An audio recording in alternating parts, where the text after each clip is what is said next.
మార్గశిర మాసం ముక్తికి మార్గం అని ఎందుకు అంటారు? మార్గశిర మాసం ముక్తికి మార్గం. మార్గశిర మాసం అనగా చాంద్రమాన సంప్రదాయాన్ని అనుసరించి మృగశిర నక్షత్రంతో కలసిన పౌర్ణమినాడు చంద్రుడు ఉదయించే నెలను మార్గశిర మాసం అంటారు. ఈ నెల విష్ణుదేవుని రూపం. ఈ మాసం ప్రకృతి కాంతకు సీమంతం లాంటిది.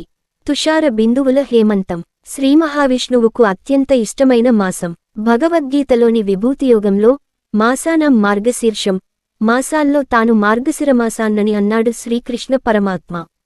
ఈ నెలలో సూర్యోదయం కంటే ముందు చన్నీటితో తలస్నానం చేసిన వారికి చలిబాధ ఉండదు.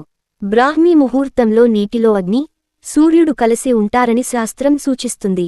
అందువలన బ్రాహ్మీ ముహూర్తంలో స్నానం చేయడం ఎంతో ఆరోగ్యప్రదం. సంధ్యావందన జపధ్యానాదులను నిర్వహించడం వల్ల సూర్యశక్తి, అగ్నితేజము కూడా మన మనస్సును, బుద్ధిని వికసింపజేస్తాయి.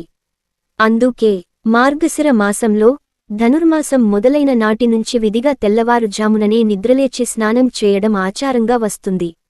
ఈ నెలలో మొదటి రోజు నదులలో స్నానం చేసి శ్రీలక్ష్మి సమేత శ్రీమహావిష్ణువుని స్మరించుకుని నదులలో దీపాన్ని విడిచిపెట్టిన వారికి ఆరోగ్యంతో పాటు సకల సంపదలు కలుగుతాయి. ఈ మాసమంతా శ్రీ విష్ణువును తులసీ దళముతో పూజించడం పుణ్యప్రదం. ద్వాదశినాడు పంచామృతాలతో అభిషేకం చేయాలి. శ్రీ విష్ణువుతో పాటు సూర్యుణ్ణి కూడా పూజించి శుభాలను పొందాలని కోరుతూ మనం ఏ పని చేస్తున్నా ఈ మాసంలో ఓం నమో నారాయణయ అనే మంత్రాన్ని స్మరించాలి. ప్రతిరోజు బ్రాహ్మీ ముహూర్తంలో తులసి వృక్ష సన్నిధిలోని తులసి ఆకులను తీసుకొని ఓం నమో నారాయణాయ అనే మంత్రాన్ని పఠిస్తూ శరీరానికి పూసుకుని స్నానమాచరించాలి. ఈ మార్గశిరమాసం ఎన్నో పుణ్యదినములకు నెలవు. మార్గశిర శుద్ధ షష్ఠి, స్కంద షష్ఠి. శివకుమారుడైన కుమారస్వామి ఈరోజున తారకాసురుణ్ణి సంహరించాడని ఈ తిథి అతనికి ప్రియమైనదని శాస్త్రాలు తెలుపుతున్నాయి. తెలుగువారు దీన్ని సుబ్రహ్మణ్య షష్ఠి అని అంటారు. మార్గశిర శుద్ధ ఏకాదశి, వైకుంఠ ఏకాదశి. దీనినే మోక్షేకాదశి అని అంటారు. ఆ రోజున విష్ణువు ఆలయాలలో ఉత్తరద్వారం నుంచి వెళ్లి దర్శనం చేసుకుంటే మోక్షం తథ్యమని భక్తుల విశ్వాసం. తిరుపతి, శ్రీరంగం వంటి వైష్ణవ క్షేత్రాల్లో ఆ రోజు గొప్ప ఉత్సవం. వైకుంఠ ద్వారం సూర్యుని ఉత్తరాయణ ప్రవేశ చిహ్నంగా భావిస్తారు. మోక్షద ఏకాదశి, గీతాజయంతి.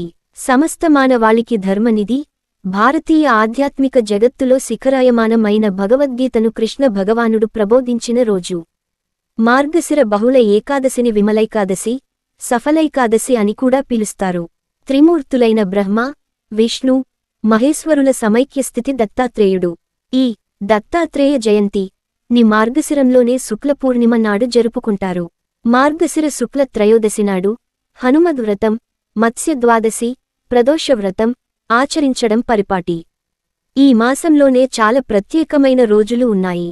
అనంత తృతీయ, నాగపంచమి, సుబ్రహ్మణ్య షష్ఠి, పరశురామ జయంతి, సంకటహర చతుర్థి, ఫలసప్తమి, కాలభైరవాష్టమి, రూపనవమి, సఫల ఏకాదశి, కృష్ణ మల్ల ద్వాదశి, యమదర్శన త్రయోదశి, ప్రదోష వ్రతం.